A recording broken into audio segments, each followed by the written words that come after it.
France, Greece, Ukraine. What strategy to fight the fascist threat? Audio presentation from Workers Vanguard number 1049, 11 July of 2014. French Trotskyists protest fascist attacks in Rouen. We print below the translation of a leaflet issued by our comrades of the Ligue Trotskyste de France. Rouen, June 3. Last Saturday, 2 members of the communist youth were beaten up by a dozen fascist thugs. These youth were distributing leaflets in favor of free public transport when they were attacked. A passerby who tried to intervene was also assaulted. The 2 youth had to be hospitalized, one of them for head trauma. The attack occurred right in the city center in the afternoon. The LTF strongly condemns this assault on leftists, which shows that the fascists today think that they can act with total impunity. It is urgent to stop this scum before it is too late through mobilizations centered on the power of the organized working class, especially the unions. An injury to one is an injury to all. This attack took place almost exactly a year after fascist skinheads murdered Clement Merrick, a 19-year-old anti-fascist activist, in Paris.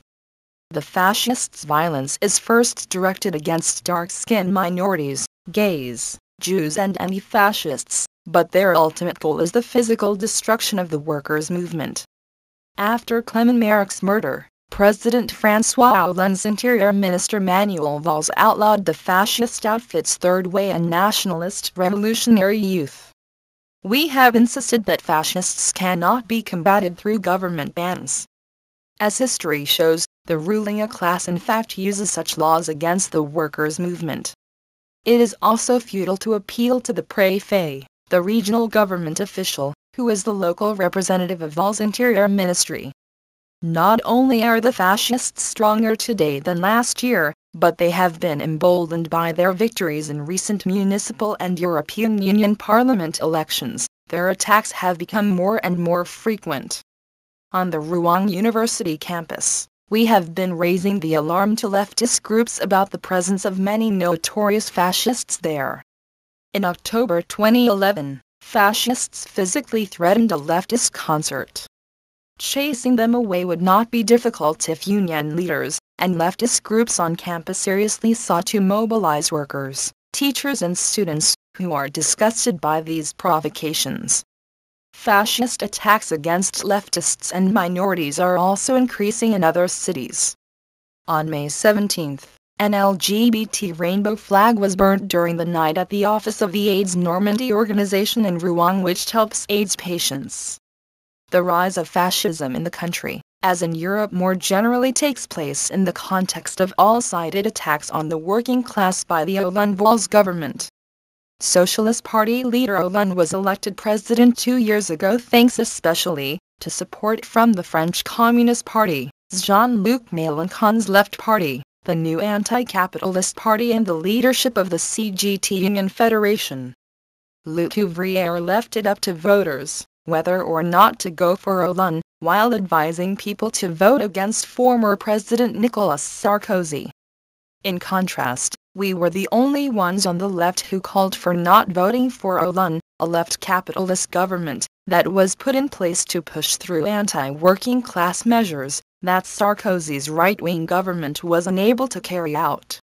French capitalism is in crisis and must be reformed in order for it to stop losing market share to competitors like Germany. In other words, the capitalist rulers intend to make workers toil more for lower wages, while sowing racist terror to divide and rule and launching imperialist military interventions internationally. It is futile to pressure the government to secure real gains for working people or to call on the capitalist state to intervene on the side of the working class against the fascists. Such an approach only demoralizes and fuels cynicism among the workers, who are under attack by this government every day. It also throws into the fascists' arms a layer of politically backward workers, who see them as the only opposition to the discredited UMPS system, a contraction of UMP, the right-wing party, and PS, the Socialist Party. In the 1930s, Trotsky, one of the leaders of the 1917 October Revolution in Russia, that got rid of the bourgeoisie and other reactionaries, wrote extensively about fascism. In the struggle against fascism in Germany, he stated, "At the moment that the normal police and military resources of the bourgeois dictatorship, together with their parliamentary screens, no longer suffice to hold society in a state of equilibrium, the turn of the fascist regime arrives. Through the fascist agency, capitalism sets in motion the masses of the crazed petty bourgeoisie, and bands of the declassed and demoralized lumpen proletariat, all the countless human beings, whom finance capital itself has brought to desperation and frenzy." So the question is, how to get rid of the fascist scum? Last week in Rouen, there were 2 mobilizations of several hundred people, mainly high school students and other youth, against the ascendant fascists. This shows that there are layers in the population ready to fight against the fascist thugs of the National Front, FN, and its neo-Nazi auxiliaries. As such, there is a potential to spark wider mobilizations. But only the working class, those whose labor produces the capitalists' profits, has real social power, and can mobilize behind them the youth and all the oppressed, who are directly targeted by the fascists. Unleashing this power is how we can send the fascists back into their rat holes, and ultimately eradicate them through a working-class socialist revolution.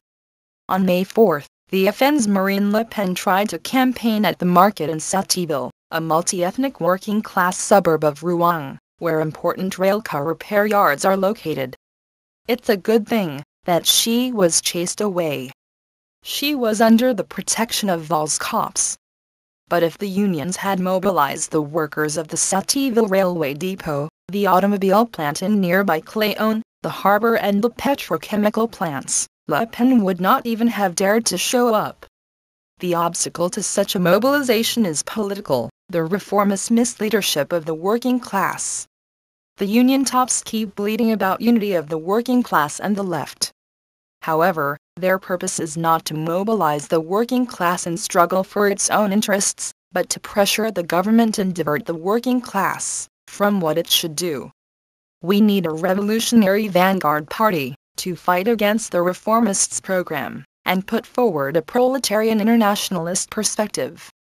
Capitalism cannot be reformed. Racist terror, fascism, and oppression are inherent to this system. The only solution is to put an end to this rotten system by fighting for a socialist revolution like the Russian Revolution of 1917, which would lay the ground for a society based not on the interests of the capitalist sharks but on the real needs of the masses.